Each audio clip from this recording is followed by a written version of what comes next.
I did promise you we'd talk about food waste, because we're talking about food all day today on 5 Live. It's part of our big series, Leeds, City on a Mission, about how a major city goes about reducing its carbon emissions. And food, what we eat, has a huge impact on climate change.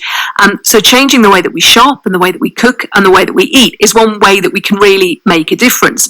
1/4 of all the carbon emissions that are created globally are caused by food production. 5 Live's Chris Warburton was at Leeds Kirkgate Market this morning, finding out how to cook a lower carbon fry-up. Chef Anthony O'Shaughnessy from Leeds Cookery School to try and make us a lower carbon fry-up. We're going to make our own baked beans. We can use chickpeas, we can use butter beans, and also broad beans, which we grow a lot of in this country. People neglect to use them very much, so it's using beans that are closer to home. Well, let's just bring in Alice Garvey very, very quickly from Leeds University. The kind of farming stage of the meat outweighs the kind of transport emissions, but it's still good to buy kind of UK produced meat because generally our environmental standards are much better. Red meats like beef and lamb are much worse than things like pork or poultry, so actually the good news is that a fry-up is probably better than a roast dinner. So we've got our regular features such as egg and sausage, but we do have veggie sausage of course, and we'll have some bacon as well. Now, just to make it sort of, in terms of the cooking method, just to make it a bit more lower carbon, we've actually done most of it in the oven. So the bacon's been done in the oven, sausages in the oven. I just tried the beans and they're beautiful. So with the strategies that you've used, if you were going to eat this every weekend for a year, you'd save the equivalent of a short flight to Europe. So the sausage itself has reduced the footprint by about 1/4. The tomatoes, because you've used kind of that seasonal produce, that's also a big impact because tomatoes can be about 10% of the footprint of a breakfast. And using kind of non-specialist varieties of tomatoes is generally better for the footprint because they have a higher yield. It's really interesting, isn't it? Just the small things about what you have, where it's come from, how you cook it. And tomorrow as well, it's really timely that we're talking about this because tomorrow a national food strategy is going to be published to basically advise the government on how it can encourage us all to eat a bit more healthily while protecting and restoring the environment at the same time. So on Drive, we thought we'd take a look at the food that we throw away because it's estimated across the world that 1/3 of all food that's produced is wasted. It accounts for as much as 10% of total greenhouse gas emissions, which is extraordinary when you start thinking about it. Gill Copeland is from Zero Waste Leeds, who can tell us a bit more about food waste. I mean, Jill, hello, by the way, before we get started. Hi there. Hello. Thank you for inviting me. This is something I've been really interested in for ages. It is, food waste and how we can do less of it, just related to my own fridge and freezer at home. And how big a problem is it, buying things that we don't eat all of or things that we eat half of and chuck the rest away? How big a problem? It's a massive problem. So in the UK, over 6.5 million tonnes of food is thrown away every year, and we could have eaten 3/4 of that. So we just heard there about the sustainability and the environmental impact of the food that we eat, and obviously that goes into the food that we waste. We eat for every reason that needs to stop. I mean, you wouldn't throw fivers in the bin, would you? But by throwing your food away every week, that's exactly what you're doing. And at Zero Waste Leeds, across all of our social media, we've got great hints and tips that people love about how to cut back on your food waste. And there are some really, really simple ideas like looking at your cupboard in your fridge before you go shopping, do a meal plan a shopping list, just buy for that list. And that means you cut down on a load of potential waste. Yeah, you see one thing I'm really big of, and it annoys my husband. In fact, I was doing it this morning. I always go through the fridges, and if something's sort of on its date, then I throw it in the freezer so it doesn't get thrown away. So this morning, when he'd barely woken up, was trying to drink the first cup of morning coffee, I was saying, "Are you going to eat this chicken breast today? Because if you're not, I'm going to freeze it. I'm going to put it in my bag of chicken breasts in the freezer." Little things. It's tiny things sometimes, isn't it? It's the simplest thing. You're absolutely right. The freezer is your friend. You're exactly right doing that. It saves it from going in the bin. Bread, we throw loads of bread out. Freeze your bread. It makes great toast.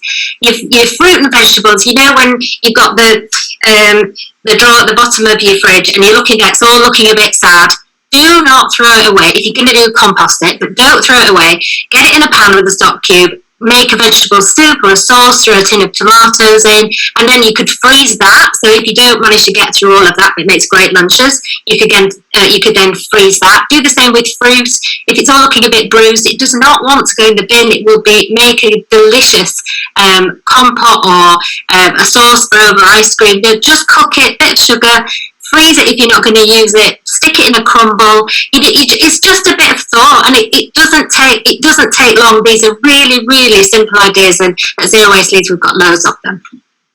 And what you were saying as well about a meal plan. I mean, we mentioned that on the programme yesterday. And again, I suppose if you've done that in advance, it's thinking about, maybe it's a recipe that's used half a tub of yogurt, making sure you've got something later in the week that uses the other half, a bit of planning to try and make sure that you're using everything in different meals, right?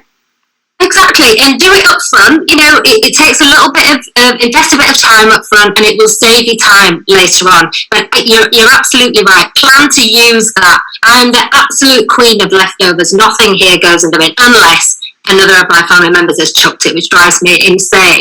Nothing goes in the bin. I think of a way of using it. And if you've got, there's something, a half-open tin of something, and it's last, just build that into your meal plan for next week and shop round it and get it in, feed your families. Don't throw away this stuff. It has a massive environmental impact. Food has a massive carbon impact, but you're just wasting money as well. Yeah. Thank you, Gill. Lovely to talk to you, Gill Copeland from Zero Waste Leeds. So we're going to put this to the test then. We've got a group who we've set a little challenge for called Leeds Dads, and they're going to try and reduce their household food waste over the next week. So say hello to Errol Murray, who set it up, and 3 other members of the group as well, Josh Booth, Steve Borsack, and David Hornsby. They've all got young children, which everybody knows is a nightmare for the fridge. Hello, gentlemen. Welcome to Drive. Hi, Hello. It's lovely to talk to you all. Errol, before we kick this off, we asked you to do a bit of research for us and work out how much you normally waste in a week. So what have you found out so far about your habits? It's not great looking back. We kept a little food bucket and took photos daily, and we're all looking at what we were using and what we didn't get to eat that went into the food waste bucket. A lot of it was expected, like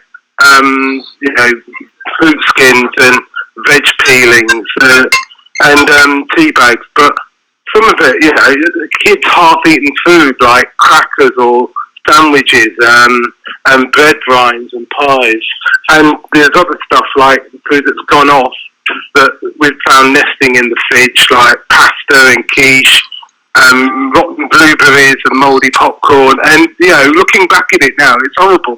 It's an awful waste. But listening to Gill, who was just on, she's saying, plan what you eat and save all the food that you don't use. And we basically decide what we're going to eat on the day. It's hard. 2 of us, we're both working. We've got kids. It's hard to plan that far ahead. Yeah, I think that the days of the big shop where you used to do it once a week, I think most people will go at least twice. I mean, some people go every day as well, and perhaps it's bringing in a bit of that planning. And Errol mentioned it there. Josh, what about when you're feeding your children? Because that can be the big thing. If you overestimate the portion size or underestimate, it's trying to get it exactly bang on so they finish and they're full, but they don't leave anything, right? Yeah, well, to be honest, I mean, I think we mostly overestimate the portion size. I've got a 18-month-old, and I think what she eats changes on a day-to-day basis and how much of it. So it's very hard to predict that. I'd love to say that changes as they get older, Josh, but it doesn't. You still have that position where they like something on Monday and by Friday they've gone off it and they never want to see it again. Keep you on your toes. You'll never get away from that. Steve, what about you? How does it work in your house? Well, we try to do a big shopping once a week, but we always end up going to the market at least once or twice during the week. Because when we buy things once a week, by the end of the week, there's always something we haven't used that's gone bad, and that's just a waste. We end up wasting a lot of things. As far as portions with my daughter, we tend to overestimate it because we don't want her to be hungry, so we'd rather give her too much and let her not finish it. She's 7 years old, and so some days she'll finish everything, but half the time she'll leave over a good amount on her plate because we don't want her to go to bed hungry or anything, so we overestimate it. I think a lot of people do that. Yeah, a lot of people do that. And maybe that's a mindset to change. But I think, Steve, you're pretty good as well because now Leeds doesn't have a food waste collection service. Some councils will give you that little sort of mini bin that you can put your food waste in, and they'll take it away and compost it. So you haven't got that in Leeds, but you, Steve, you do that yourself, do you? Yes, we have an allotment, and I have built a small compost bin there. So a lot of our waste ends up being composted. So that's why my food waste list that we kept this week wasn't too long. I didn't think it was too bad because a lot of it does go in the compost bin. Well, no, that's good. I mean, at least, it gives you that extra chance to do something useful with it at the end. What about you, David? What did you find this week? I was actually quite surprised by how much waste there was, but it varies so much from day to day. And that seems to be determined partly by whether or not the children are at nursery, which underlines the fact that, most of the waste comes from stuff that they leave, or, perhaps for good reasons, fruits that they eat and the peel and the stone out of the peach and that kind of thing. But we were looking at up to about 0.5 kilo a day of wasted food, and we thought we were pretty good at planning for meals and not wasting too much. You see, one thing I find as well, and I don't know if this, Errol, if this is something that you ever do. I was taught by my mum when I was very small. She's one of these women who will always in the supermarket go raking around at the back of the shelf to look for the thing with the longest date.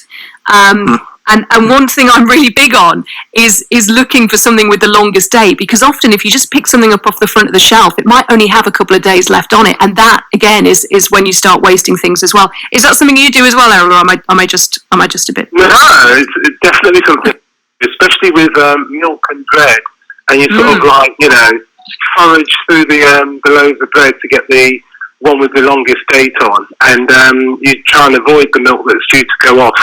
With the soonest date. So we do try and do that.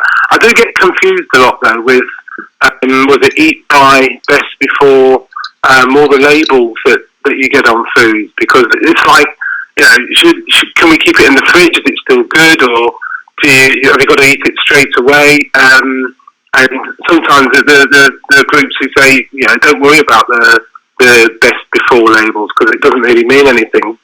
But when you put it in the fridge and you sort of like see that, it went off 3 days ago, maybe we should bin that now. And it's not really what I feel like we should be doing. Yeah, as I understand it, I'm pretty sure I know this one. I'm going to put myself out there because I know if I get it wrong, there'll be texts correcting me instantly. But best before, I think, is the one where you can sort of push it a little bit and see how it looks and see how it smells. But use by is the one that you should never go past, because that's like a food safety thing. But it's a good point, actually, Errol. And Josh, I don't know how you feel about this. The idea that the labels can be a bit confusing, really. It would be easier if we had a better idea of how long we can safely use stuff for, do you reckon? Yeah, absolutely. I mean, to be honest, we tend to go off labels if it's something like veg, fruit, because you can see whether something's still sort of, you can still eat something safely, you can cut bits off it, you can do all of that. Obviously, if you're looking at kind of meat and fish, it's a bit more important to go off those labels. But I think sort of basic food skills and being able to use sort of senses, smell and look to see what food's looking like, and I think maybe educating people around that might help. Yeah, that's a good point, actually, isn't it? And I don't know how you feel about that, David. Do you feel that you sort of are sufficiently educated about that sort of thing, or is it something you could know more about? Well, I think I tend to ignore dates on labels that says go by my own sense of and what stuff looks like, and I'm not averse to cutting the end off a carrot that's gone a bit brown or whatever. So it is different when you're talking about meat and fish. But even then, I think you use your own judgment. But it's right. People don't generally understand the difference, I don't think, between use by and all the difference of date labelling and stuff. So that would help. Yeah, your story about the carrot, it brought to mind there. I'm sure it was Theresa May who once said that she scraped the mould off jam, and there was an absolute furore about it, about whether or not you can just take the mouldy top off jam and eat what's underneath. It's It's a sort of, I'm sure there was, for days people were talking about that.